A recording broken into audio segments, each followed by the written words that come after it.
TV. You are catching us live on TopStar Channel 120 and on social media on Facebook page, TikTok, and we share with you the Word of God today as we come before you live from Mongu. Before we can get into the sermon, shall we pray? Father in heaven, we thank you for this time granted to us that we may share together with your people the word of life, the word of the Spirit, the word of God. It is in my prayer that you are going to touch the hearts of your people, the people you made, the people you created, the people you brought to life. That with this word, it's going to change lives, it's going to encourage someone, it's going to bring order in the lives of your people. I thank you, Lord, in the name of Jesus. Holy Spirit of God, may you speak to us, may you speak to your people, because you are the owner of this word. I thank you in Jesus' name. Amen. My name's Pastor Nicholas Ndabulula from Pentecostal Assemblies of God at Katongo, Mongu, Gravel area. I'm bringing you, my dear viewers, this afternoon, this wonderful word that is coming from God with the message entitled, Who Told You? We're taking it from Genesis chapter 3 and verse 11. The Bible reads, "And he said, Who told you that you were naked? Have you eaten from the tree of which I commanded you that you should not eat?"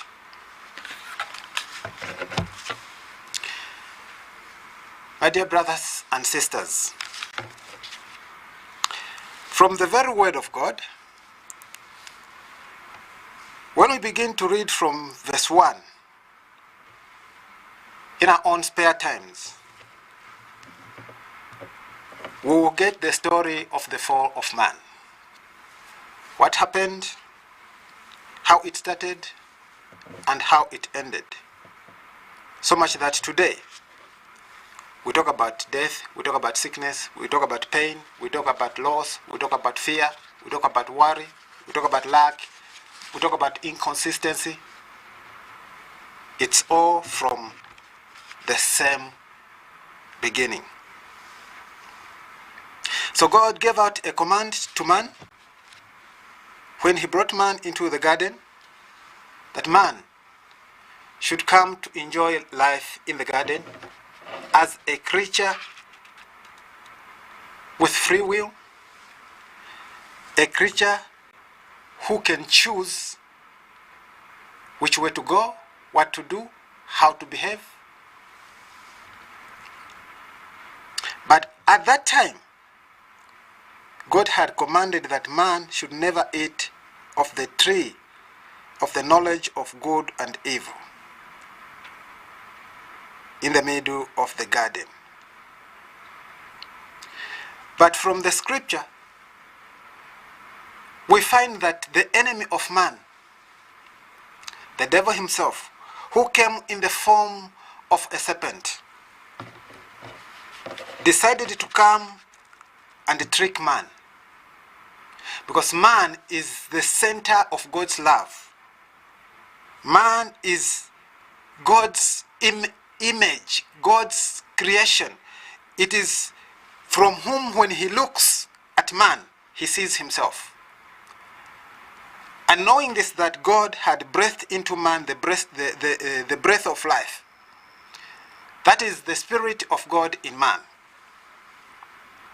So, as we read on, we find that the serpent was more cunning than any other creature that God had created. So the enemy, Satan himself, took advantage of this cunningness of the serpent to come to man, because man had the Spirit of God with all that wisdom in order to know that this is coming right or is not coming well. So he disguised himself to come in the form of a serpent. And this serpent came to speak to the woman, because Adam, the man, was the one that directly received the command. So from Eve, who was the secondary receiver, it was easy for the enemy to trick the couple in the garden. So there are some things that usually come with what we hear, how we hear, from whom we get whatever we are hearing, and how we behave.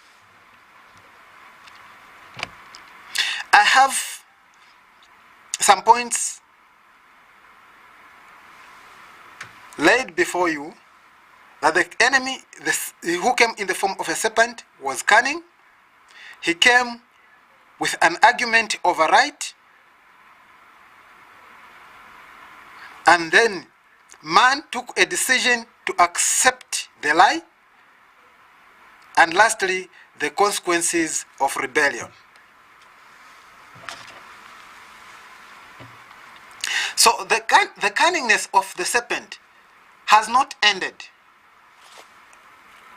It will only end when the Lord comes to bring everything to an end. When the enemy was coming, he was not coming like to come and please someone. He was not coming like to come and help someone. But I know and understand this, that the enemy was not at it seeing man in dominion or in a rulership over all that God created. And him having fallen, him having been banished. So his plan was to cause God's heart to break, God's heart to be at pain by seeing the man whom he created, in whom his spirit was put, going down to fall. So he used this lie to question the word of God, to question the command that God had given to man.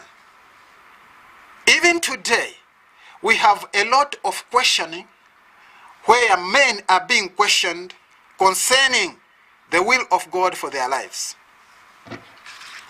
And our lives are being lived by imitation, by information gotten from other people, from our minds, instead of the word of God itself. So what happened in the garden? After Eve had received or had been deceived by the enemy, giving some of the fruit to her husband, who also ate.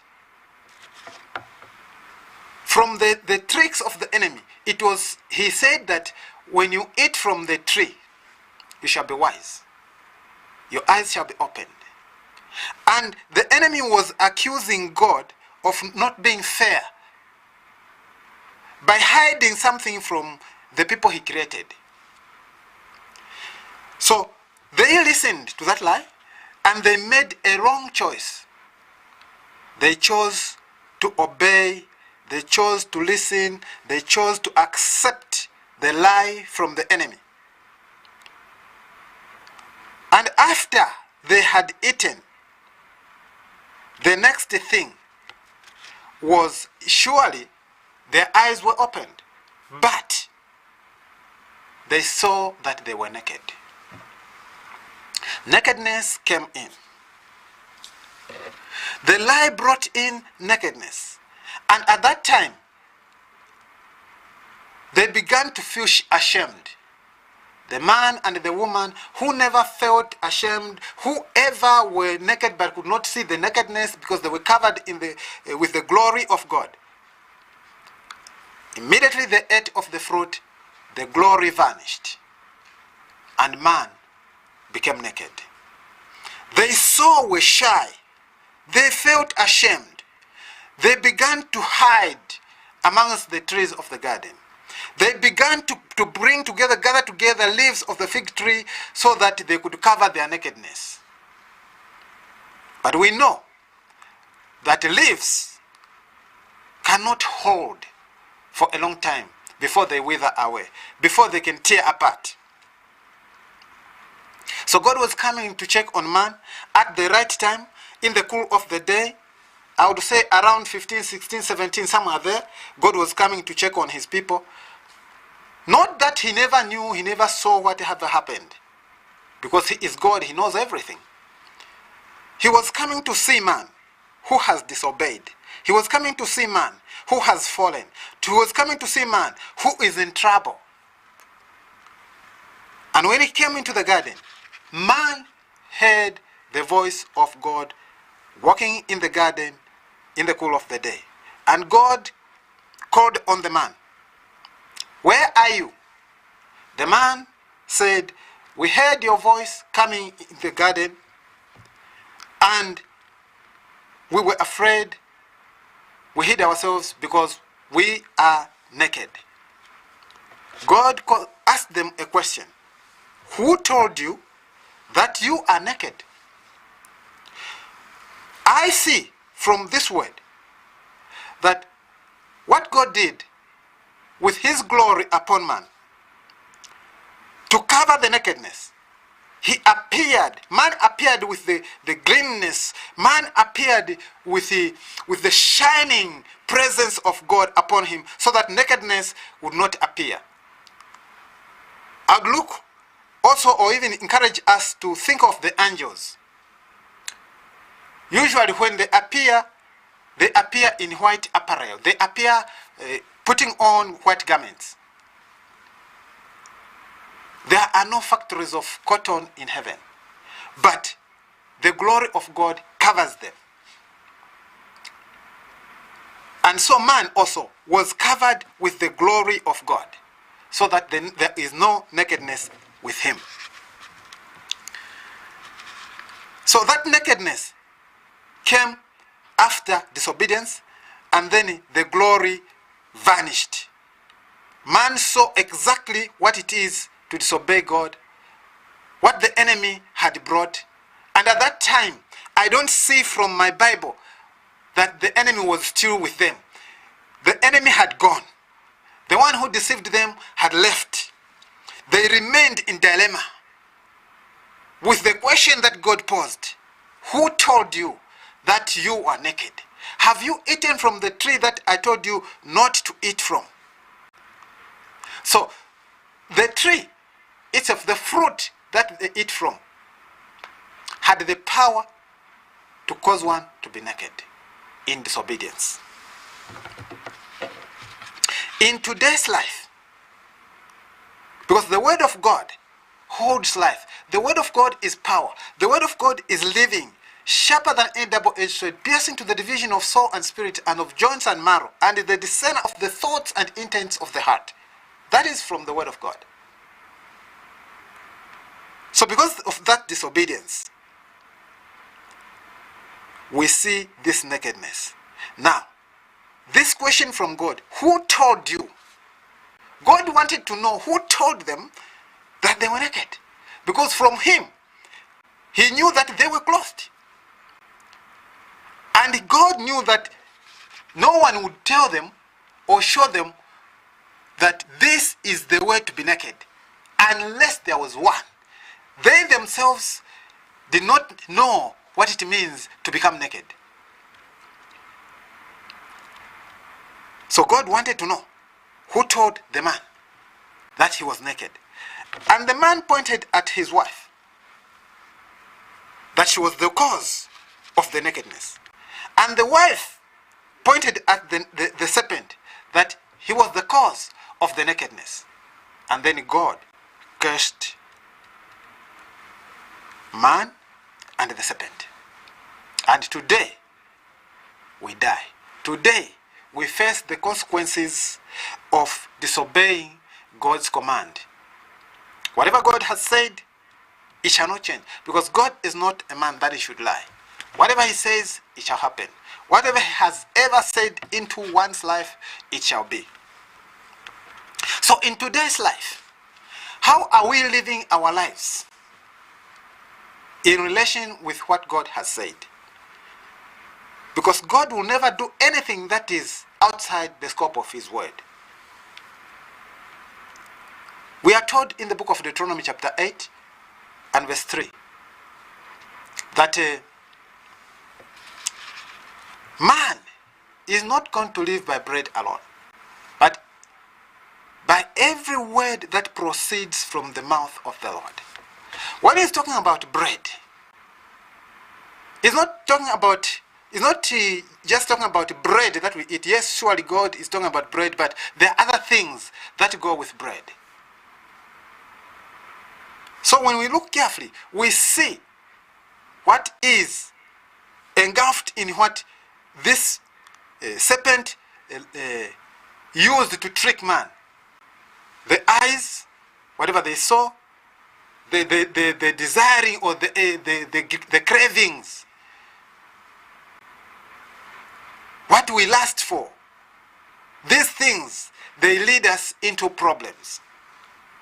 So now, we have the life today that is shattered, the life that is tormented, the life that is tortured because of not going according to what God has said. So God was asking, was trying to find out that one who was behind the nakedness of a man. So man can be naked in the way we do things. Today, we see the nakedness of barrenness. We see the nakedness of failure. We see the nakedness of sickness. We see the nakedness of lack. We see the nakedness of impotence. We see the nakedness of every negative that we face in life. But who told you that you be the way you are? There is a solution to moving out of where we are. Most cases, I would point out some of the things that we go through in life. Maybe a friend has told us, for your marriage to be stable, use this and that charms, feed your man on this and that, or mistreat your wife, do this and that. There are a lot of things that we hear. So the question also comes, because of our marriage not being stable, for the reason that we have practiced something that God has not told us to. Then the question comes, who told you that your marriage can be stable by charming your man, by mistreating your husband, by not being loyal to your man, by not being respectful to your man, by not being a lover of your woman? These things, who told you? The life today is all about hearing from someone, is all about being told. We read on social media, we hear it on TV, we hear it from our brothers, we hear it from our sisters, we hear it from our parents, we hear it from our politicians, we hear it from all walks of life. We also hear it from our minds, the way we think, what we think, how things are transmitted to us, how we receive information. And then the results matter. Today we talk about dying. Had they not heard from the enemy, had they not listened from what the enemy was telling them, we wouldn't die today. So who told you that you shall forever be barren? Who told you that you will never get employed? Who told you that you have to use charms for you to get love? Who told you that for you to be rich you have to steal? Who told you that for you to lift up in life you have to murder? Who told you? Who told you? The one who tells you something matters. We have lost a lot of things because we have been told. We have been tricked. The issue of being told, it could come in the way of maybe we might think it's love, it's compassion. But the fact is, we are being diverted, we are being deceived, we are being misled. Brothers and sisters, wherever we are, the word of God is living. Jesus Christ is the word of God. If we are to go by the word of God, things would change in our lives.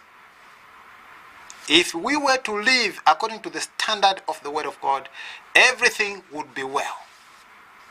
But today, the way we live, we look at the word of God as if it is just something that is not working.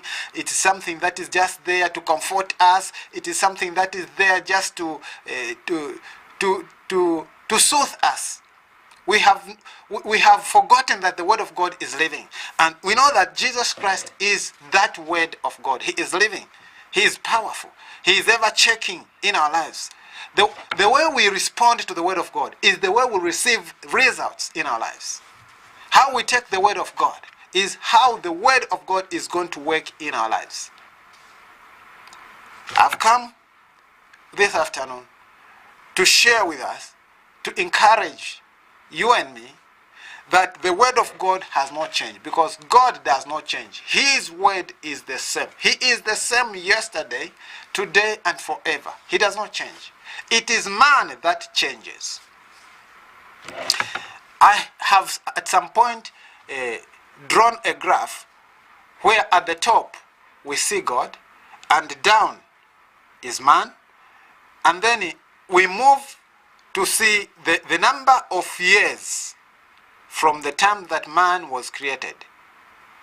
We see in hundreds, we see in tens. And the line from the top goes horizontally.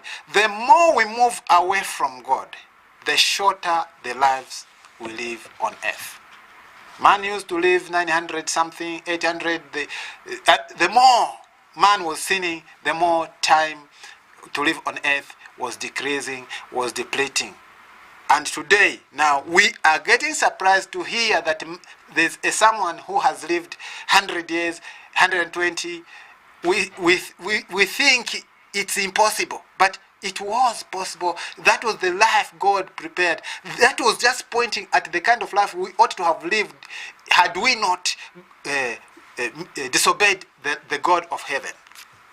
But there is still this chance to amend our ways. There is still this chance to correct things, because we are people of the Spirit, and God has come back to us in the form of a man called Jesus. And this Jesus is not a story. He is a reality. Jesus is a reality. I would share a testimony with you to say, I for one am someone that desired to know and see whether this word is true. And for sure, at the time that I gave my life to Christ, I accepted Jesus as my Lord and Savior. I desired to search for myself. I prayed. I believed. And a lot of things happened to me. I had a moment when I suffered from nose bleeding from childhood, when my father could cure this, but for me, he could not. And when I went to the hospital, I was told, no, it's just a matter of eating a lot of fruits. In 3 months' time, you're okay. It never worked. But it was just one day when I was given the word of God, when it was shared to me, I was told, you are now born again. You are a new creation. You are a child of God. You are given the status of sonship. You can ask God to heal you just like any other child of God would ask from God for anything. And that is how I prayed to God for healing. That day, I was healed. And I'm counting 31 years from that time I received my healing. This word of God is living. But the way we live, with all the negatives, we think and feel as if nothing can happen. We feel like even if we go to church, nothing is going to work. We live negatively. We look at the word of God as usual. Things are not working. Things are not going to work. We go to church like it's a place where we are just going to spend time, or maybe to just go and find friends, or maybe we say, when I die, so that they are going to bury me, or maybe we are lonely. No. We go to church to service our souls, to service our spirits, to make ourselves return and become what God intended of us. So let's return to God. But we must be mindful of what we hear, of what we are told. Because the question will forever remain, who told you? For every situation you are in, as long as it is not connected to God, as long as it is not linked to the word of God, the question comes, who told you? When your marriage failed, what happened? And who told you because of whatever happened? When you were fired, what happened? Was it you in wrong? And whatever you did to cause you to lose your job, who told you? Who told you that you can never be married? Who told you that you can never win? Who told you that you can never make it in life? Who told you that you are a failure? Who told you that you can never live long? And some people even say, we don't live long. In our family, we don't live long. Who told you? Is it your grandfather? Is it your mother? Is it your brother? We are ever moving to go look for people to tell us what is going to happen to us, so that they can even go deeper into our lives. It's a lie. The only depth is the word of God. The only depth is God himself. God is deep, because the word of God says, deep calls unto deep. He is that deep. So we get to him and become deep in everything. Whoever is going to tell us, whatever we want to hear, or whatever we want men to tell us, we get. But the question will ever remain, who told you? Somehow, maybe you've been told that it's your father who is bewitching you. It's your auntie who is causing you problems so that you don't get married. It must come to an end. It must come to a conclusion that you make your choice, you make your own decision.